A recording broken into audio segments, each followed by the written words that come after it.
ए कलुवा हजुर हक्ते हजुर यहाँ जा यहाँ जा तँहरू यहाँ जा किन पापा यहाँ बस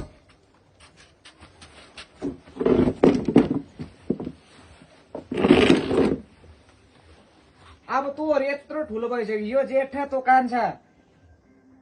तँहरू अब आजै पनि खुट्टामा उभिनु सकेको छैन अनि हामी चाहिँ कति उभिनु अहिले प्लान त्यो भन्नु खोजेको होइन मैले अनि खुट्टामा उभिने हुनु अब के काम कुछ गर काम कारण खोज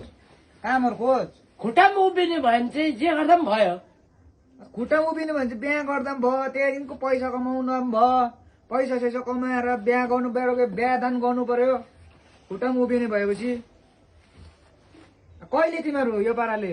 हुँदैन यत्रो ठुल्ठुलो भइसक्यो 20 वर्ष पुगिसक्यो तँ 19 वर्ष के गरेको तैँले दाजुलाई किन कुटेको सानोमाले सानो हेर्थ्यो अहिले त खुट्टामा उभिने भएको रहेछ यस्तो दोक चाहिएको नि यसलाई पनि अलिकति कि तपाईँलाई यसो के भन्छ यसले अरे उभिँदो रहेछ त यो यहाँ उभिँदो रहेछ खुट्टामा पापा त्योभन्दा अगाडि चाहिँ म उभिएको नि बिडी ल त्यो भनेको होइन मैले भने खुट्टामा उभिनु भनेको अब ठुलो हुनुपर्छ दिमाग छिपाउनु पर्छ अनि दिनु न पापालाई त दिनु न अलिक के खाएर जन्माएको हो मैले के खाएर नथ्यो एकछिन